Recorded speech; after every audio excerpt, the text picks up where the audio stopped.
월드 리버티 파이낸셜, 그냥 트럼프가라고 하죠. 트럼프 가족의 프로젝트로서 점점 더 그레이스케일 같은 투자 회사가 아닌가? 라는 생각이 듭니다. 이들의 포폴이 늘어날 때마다 해당 디파이 프로젝트가 굉장히 크게 증가하는데 2년 이상 된 장기 보유자들의 움직임들을 따로 발라가지고 보면 그들의 거래량이 커질 때일수록 고점이다 라고 보는 것이 좀 더 적절할 것이다. 그러니까 그렇기 때문에 이러한 지금 장기 보유자들의 움직임은 계속 좀 눈여겨보시면서 파티가 계속 힘들어질수록 주의해야 될 장표다.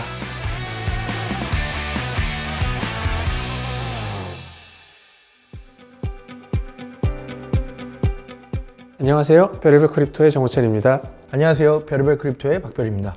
행복한 한 주입니다. 비트코인도 신고가, 이더리움도 신고가는 아직 못 갔지만 4,100. 이더리움 신고가입니다. 4,100이면 신고가죠. 아니죠. 4,800을 넘어야죠. 아 맞죠. 네, 아직은 좀 부족한 맞아요. 마음이 좀 있지만 이더리움도 또 뜨겁게 다시 달아 올라줘야 되는데 그래도 한 주 한 주 지날수록 좀 날씨는 추워지지만 통장은 따뜻해지는 또 그런 요즘이 아닌가 싶습니다. 아닙니다. 요새 또 이제 막 코인을 이제 알아보고 시장에 참여하시는 분들은 그 과욕은 좀 금물인 것 같습니다. 매일매일 새로운 코인들이 거래소에 거래 지원할 때마다 그 변동성을 이용해서 좀 수익을 취하기 위해서 그 과격하게 급진적으로 투자하시는 분들의 슬픈 짤들을 좀 많이 보고 있습니다. 그래서 어떤 새로운 거래 지원되는 코인들에 대해서 불나방처럼 뛰어들지 마시고 기회는 항상 많으니까요.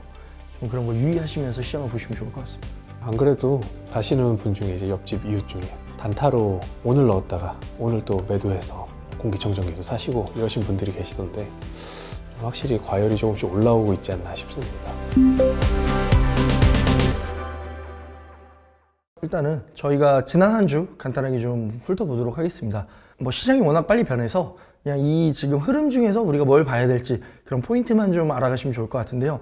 첫째는 비트코인입니다. 가장 중요한 뉴스는 그 마이크로 스트래티지의 그 나스닥 100 지수 편입. 그래서 나스닥 100 지수라는 것이 이제 우리가 흔히 이제 투자할 수 있는 상품으로는 QQQ라는 ETF 상품이 있고 아마 이제 그게 편입이 되면 적용되는 건 다음 주 월요일인데요. 그랬을 때 지난번 MSCI 편입됐을 때도 그 MSTR 가격이 엄청 크게 상승을 했습니다. 그래서 이제는 그 미국 시장이 전체 힘으로 올라갈 것이기 때문에 적어도 당분간은 이 상승의 추세는 계속 받을 것이다 라는 움직임이 있을 거고요. 그 다음에 이더리움 같은 경우에는 월드 리버티 파이낸셜, 그냥 트럼프가라고 하죠. 트럼프 가족의 프로젝트로서 저는 디파이 프로젝트라고 생각을 했는데 점점 더 그레이스케일 같은 투자 회사가 아닌가? 라는 생각이 듭니다. 이들의 포폴이 늘어날 때마다 해당 디파이 프로젝트가 굉장히 크게 증가하는데 처음에는 이더리움만 샀다가 그 다음엔 에이브, 링크, 에나, 온도까지 굉장히 다양하게 이제 사고 있습니다. 근데 여기서 좀 주의해 봐야 될 것은 사람들이 눈에 띄지 않지만 CBBTC라고 하는 코인베이스의 랩드 BTC를 가지고 있습니다. 그러면 이걸 왜 갖고 있을까? 그러면 이 갖고 있는 자산을 뭘 할까? 혹은 CBBTC를 활용할 수 있는 프로젝트가 뭐가 있을까? 예를 들면 뭐 에어로드롬이나 문웰이나 뭐 여러 가지 또 그러니까 베이스의 그런 디파이 프로젝트들을 또 한번 살펴보시면 다음에 어떤 것이 될지 눈여겨볼 수 있을 것 같습니다. 그리고 이런 분위기에 맞춰서 그레이스케일의 이제 또 라이도나 옵티미즘 같은 이런 신탁 상품의 뉴스가 나오면서 계속 이더리움은 호재가 되고 있습니다. 그리고 많이 아실 수도 있고 모르실 수도 있는 분들을 위해서 가져왔는데요. 하이퍼 리퀴드라고 하는 새로운 L1을 표방하는 그런 퍼페추얼 덱스, 온체인 바이낸스라고 하는데요. 여기가 사실은 런칭한 지, 그러니까 에어드랍을 하기까지 1년 이상의 시간이 소요가 됐고, 근데 에어드랍을 한 뒤에 10억 달러에서 지금 아마 오늘 방송 기준으로 거의 90억 달러까지 거의 한 보름 조금 넘게 걸렸습니다. 그래서 에어드랍이 상당했는데 지금 이 수익이 지금 어마무시하다 라고 하는 뭐 그런 일들이 있어서 어쨌거나 탈중앙 거래소에서 일어나는 움직임, 여기에 대해서는 조금 더 주목해 볼 필요는 있다. 그리고 마지막으로 아마 지금의 시장 트렌드는 굉장히 지금 빠르게 변해가고 있지만 NFT 관련된 움직임들을 좀 눈여겨볼 필요가 있습니다. 그래서 처음에 이더리움이 움직이면서 NFT가 조금씩 가격이 움직이더니 그래서 NFT 마켓플레이스라고 하는 매직에덴이나 아니면은 오픈시가 에어드랍 한다는 소식들도 있고 여기서 그치지 않고 NFT 프로젝트들 자체 그림들이 자체적으로 토큰을, 밈코인을 발행하고 있습니다. 뭐 아마 지금 최근에는 퍼지 펭귄이라고 하는 모두의 사랑을 받고 있는 귀여움이 세계를 정복한다는 이 펭귄의 에어드랍까지 한번 지켜보시면서 이 흐름이 어떻게 될지, 그리고 NFT 토큰의 단순히 NFT 프로젝트들이 런칭한 토큰 말고 NFT를 유동화하는 프로젝트들도 있는데 이런 것들도 관심을 받을지 한번 눈여겨볼 필요가 있을 것 같습니다. 한 주 상황 요약해 주셔서 너무 감사드립니다. 사실 오늘 제가 별님한테 가장 궁금했던 건 이제 매주 가격이 오르다 보니까 제가 이런 질문을 한 11월 달에도 한번 여쭤본 것 같아요. 그때 이제 호들하라 이렇게 가이드를 줘서 좀 믿고 기다렸더니 아무래도 좀 결실을 봤는데 이제 사람이 좀 이제 욕심이 어느 정도 차오르기 시작하면 또 불안이 찾아와요. 이제 가격이 너무 빨리 오르니까 21년에도 이랬던 것 같거든요. 선물로 좀 이제 과열됐던 시장이 한꺼번에 조정이 팍 오면서 가격이 꺼졌는데 이제 그런 부분이 좀 걱정되더라고요. 가격이 많이 올랐으니까 좀 어떻게 보시나요? 일단은 그 말씀하신 것처럼 선물 관련된 장표를 준비하는데요. 뭐 해당 이제 자료를 보시면 이 초록색 선이 펀딩비입니다. 그러니까 이게 지금 시즌의 고점 같은 경우에는 50% 이상, 뭐 100% 넘게도 지금 상승된 거를 21.149% 뭐 이런 것들을 보실 수 있는데 이런 거에 비하면 지금의 펀딩비는 10% 정도 수준으로 굉장히 좀 과열되어 있는 건 아니다 라고 좀 보면 좋을 것 같습니다. 이게 이제 다시 20% 이상 넘어가거나 그것이 이제 10% 이상, 20% 이게 길게 지속되면 그것이 이제 시즌이 어느 정도 되느냐 했을 때 과거 봤을 때 길면 6개월, 짧으면 3개월 정도 이어지는데 그랬을 때 지금은 이제 시작인 것 같다 라고 좀 보면 될 것 같고요. 근데 이게 지금부터 6개월 간다는 말씀은 아닙니다. 하지만 지금부터 이제 시작이 되는 것 같고 이 추이를 좀 지켜볼 필요가 있다 라고 좀 봐주시면 될 것 같습니다. 이제 시작이고 엄청 과열 상태는 아니다라고 좀 생각을 할 수 있겠네요. 그러면 현물 매수세는 좀 상대적으로 떨어진다고 생각을 해도 될까요? 아니면 현물 매수세도 지금 따라오고 있다고 생각해도 될까요? 지금의 이 가격을 유지하는 것들의 기저에는 그 미국을 위시한 그 현물의 매수세, 그러니까 ETF나 아니면 마이크로 스트래티지 같은 기업의 현물 매수가 가장 큰 원동력이 아닌가 싶습니다. 그래도 마이크로 스트래터지가 엄청 또 매집을 많이 했다라는 기사를 보고 있는데 얼마나 좀 매집을 한 건가요? 자료를 보시면 40만 개를 돌파했습니다. 그러니까 사실 11월 전까지는 20만 개가 채 안 됐나 그랬을 겁니다. 얼마 많지 않았는데 불여 지금 11월, 12월 한 약 2달 사이에 보유했던 것만큼 그 이상을 샀습니다. 그리고 사실 어제도 지금 말하기 무섭게 또 간밤에 또 한 15,000개 샀다 이렇게 뉴스를 또 발표했는데 그만큼 지금 굉장히 공격적으로 지금 매수를 하고 있는 상황이고 이게 그러면 언제까지 살 거냐 뭐 이런 거에 대해서 이제 물어보시는 분들이 있는데 지금 최근에 20일 계획이라고 발표를 했더라고요. 그래서 자세한 내용은 여기 한번 보시면 될 것 같고 그랬을 때 이 추세가 지금은 계속 될 것 같고 이것이 지금 그 나스닥 100 편입이 됐기 때문에 계속 또 주가가 오르면 그걸 이용해서 채권을 발행하든 주식을 더 찍든 하면서 매수세가 좀 더 빠르게 진행될 수도 있을 것 같다 라고 좀 보여집니다. 그러면 ETF도 계속 순유입이 있는 것 같고 이런 기관들도 사는 것 같은데 선물 시장도 리딩하고 현물 시장도 따라오면 왜 가격은 물론 잘 오르고 있어요. 그런데 폭발적으로 막 하룻밤 자고 나면 막 10,000불씩 오르고 막 5,000불씩 오르고 그러던 시장도 있는데 그런 느낌은 또 아니어서 왜 좀 그럴까요? 좀 약간 더딘 느낌. 그 사실은 10만 달러라고 하는 게 굉장히 상징적인 숫자지 않습니까? 6자리. 자릿수가 바뀌는 그러한 또 상징적인 의미가 있어서 뭐 이런 뉴스들도 나오지만 그러한 장기 보유자들이 지금 굉장히 시장에 많이 매도를 하고 있습니다.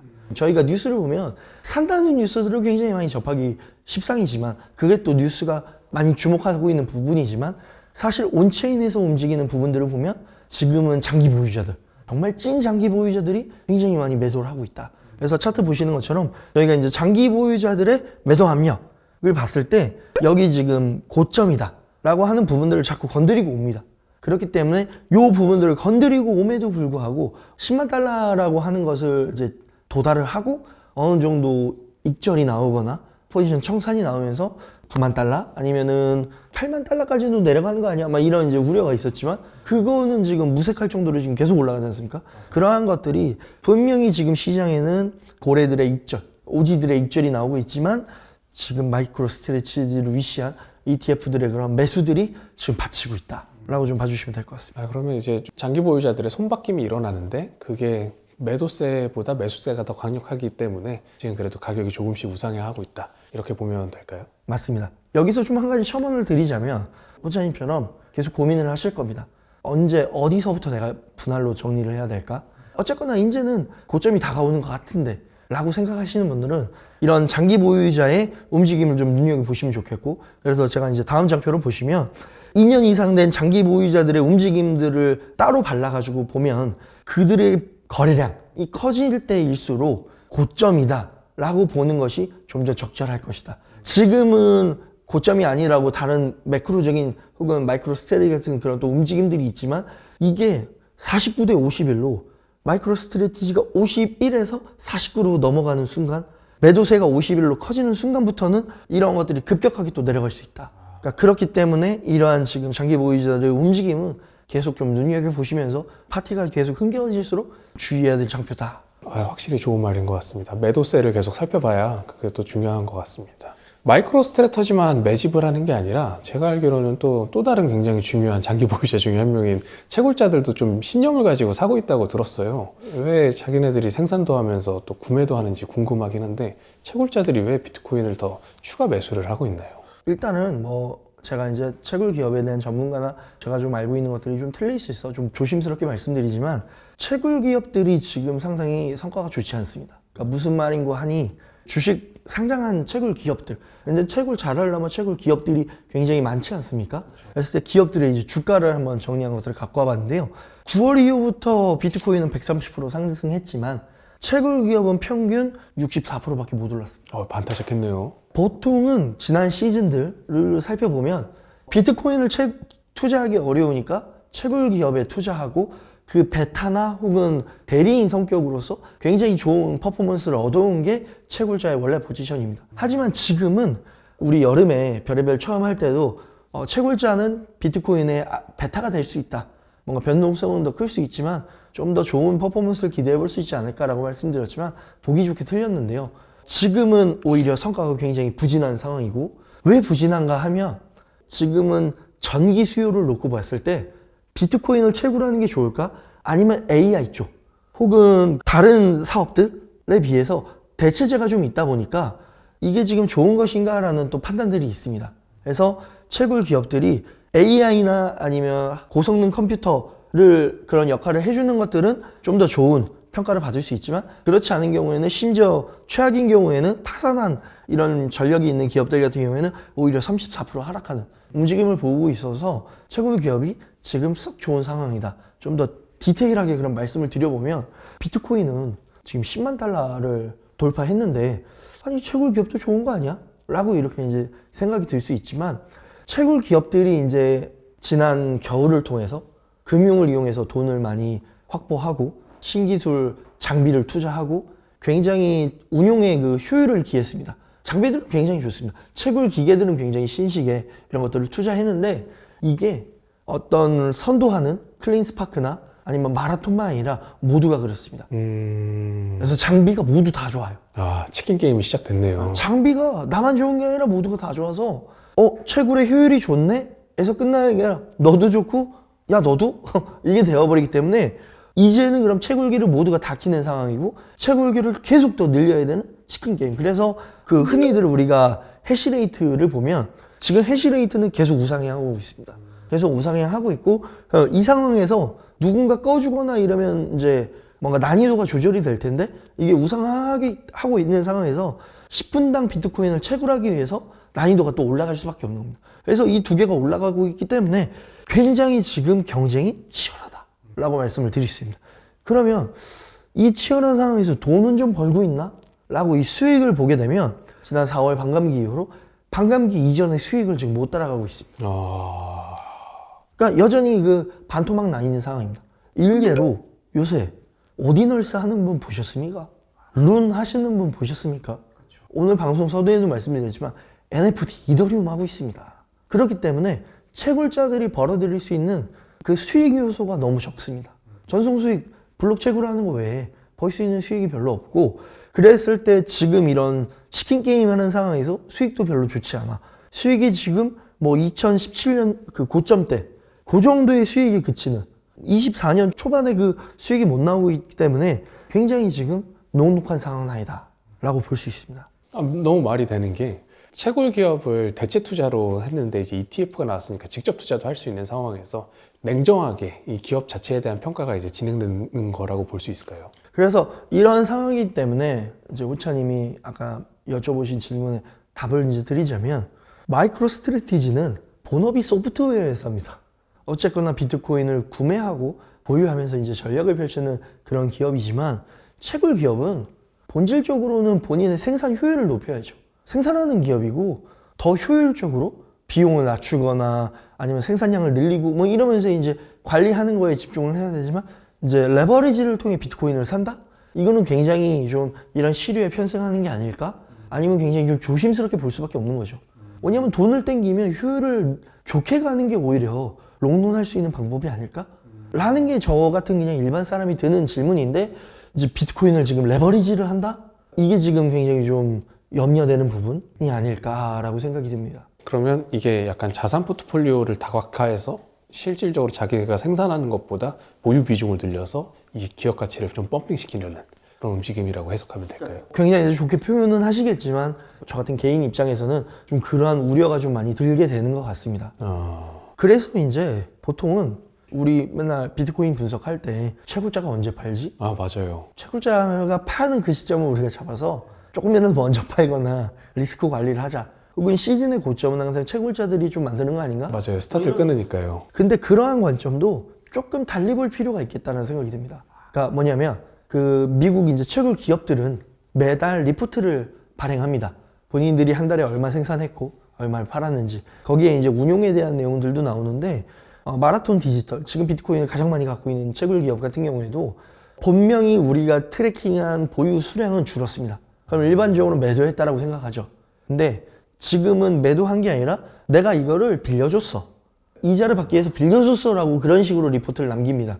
그렇기 때문에 매도를 그냥 보는 것은 조금 이제 달리 볼 필요가 있다. 그러니까 적어도 그들의 표현에 따르면. 온체인상 출금이라고 지갑에서 좀 빠졌다고 해서 실제 매도는 아닐 수 있다. 맞습니다. 그렇기 때문에 저희가 고점을 보는 데 있어서 푸엘 멀티플이라고 하는 아크 인베스트먼트의 그런 애널리스트가 만든 지표인데 채굴자들이 보기에도 이제는 비트가 고평가됐다. 내가 이제 생산해서 돈이 많이 남는다. 요런 이제 차트인데 요걸 보면서 이제 우리가 고점을 좀 평가하는 게 좋지 않을까. 이 차트가 어떤 거냐면 하루에 우리가 이제 450개를 생산하면 그거의 비트코인 가격을 곱해서 수익을 계산합니다. 근데 이제 생산량은 똑같은데 비트 가격이 올라가면 수익이 올라가지 않습니까? 이거의 365일의 이동 평균으로 이거를 계산하는 건데 그랬을 때 이제 고평가됐냐 아니냐를 평가하기 때문에 이제 이게 평균 대비 올라가면 언제든지 팔아도 이상하지 않은 시점이다. 뭐 이런 측면의 차트인데 익절 지표네요. 익절 맞습니다. 지표. 그래서 이게 많이 올라가면 그런 것들을 우리가 좀 조심해 볼 필요가 있다. 감사합니다. 진짜 이제 마지막으로 가장 궁금한 질문인데요. 지금 10만 7천 어제 찍고 왔는데 어때요? 좀 더 가나요? 일단은 방향이 상방으로 튼 것 같아서 이게 단연 차트뿐만 아니라 다양한 뉴스들 지금 마이크로 스트래티지 외에 라이엇이라든지 아니면 이제는 일본이나 글로벌하게 카피캣을 하겠다라고 따라가겠다라고 하는 회사들이 모방하는 회사가 굉장히 늘어나고 있습니다. 거기에 이제 리테일의 매수세까지 하면 일단은 저희는 위를 어디까지 갈지 보고 와야 될 것 같습니다. 그랬을 때 단기 보유자들의 이런 고점 혹은 어느 정도까지 과열을 했을 때 올라갈 수 있을까라고 지표를 한번 살펴보면 일단 11만 달러 정도까지를 저희가 일단은 1차 좀 타겟으로 좀 생각을 해볼 수 있을 것 같습니다. 지금으로부터 3,000불 더. 그러니까 그 정도 가면 단기 보유자들이 일단은 좀 과열된 지표 구간에 이르고 거기서부터는 조금 이제 익절 물량이 나오지 않을까? 거기까지는 일단 올라가는데 좀 상방 쪽으로 좀 방향을 보는 게 일단 시장의 좀 방향이 아닐까라고 생각이 듭니다. 방금 되게 희망적으로 단기적인 목표가 11만이라고 했는데 그 말은 더 위로도 쭉 갈 수 있다는 얘기인가요? 아니 뭐 지금 당장 그 뉴스 뭐 검색하시면 30만 달러 간다 뭐 그런 뉴스들이 많이 있지 않습니까?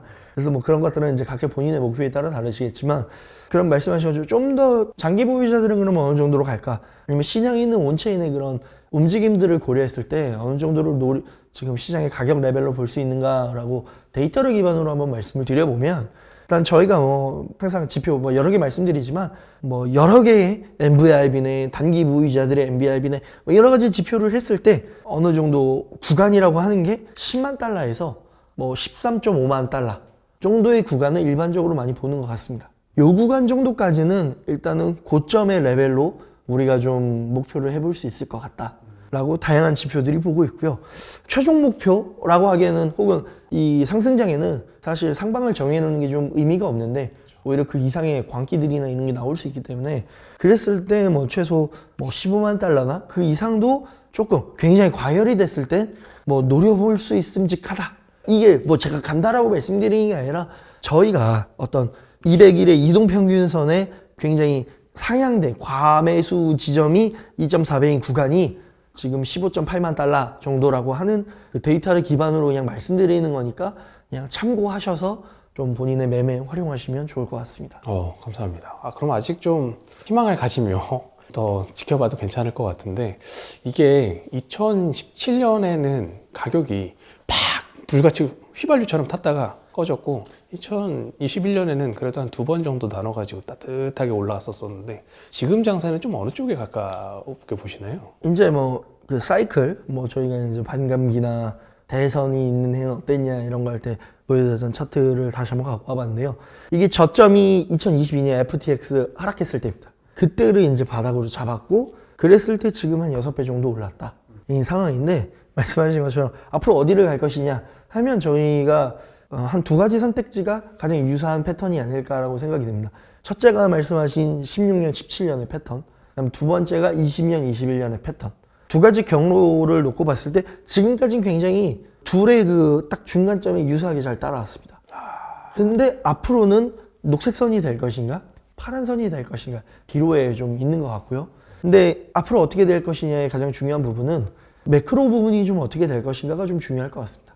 커뮤니티에서 어떤 차트들을 이제 공유되는 것들이 M2 글로벌 유동성이 지금 하락하고 있더라. 그랬을 때 뭐 비트가 그거의 12주 뒤에 따라가는데 하락할 것이니까 1월이나 2월이 고점일 것이다. 뭐 얘기하시는 분도 있고요. 혹은 이 유동성이 줄어들고 있으니까 지금 이제 고점이다, 팔아야 된다 라고 하시는 분도 있지만, 이미 이 M2 같은 경우에도 굉장히 좀 어렵게 지금 많이 녹아져 있기 때문에 이미 지금 M2가 줄고 있지만 옐런 의장이 그 다양한 방법으로 지금 돈을 또 시중에 유통하고 있고, 어쨌거나 이런 것들을 감안할 때 이번 주 금요일 이 방송이 아마 나갔을 때 이미 비트 가격이 반영이 될 거나 그거에 맞춰서 움직이고 있겠지만, FOMC에서 금리를 원만하게 인하하는 거는 뭐 수순이라고 한들 어떤 메시지를 전달할 것인가, 내년이 어떻게 될 것인가, 뭐 요런 매크로 상황, 그리고 내년에 또 정말로 트럼프가 지금 정부가 시작하기 전에 많이 움직이고 있는데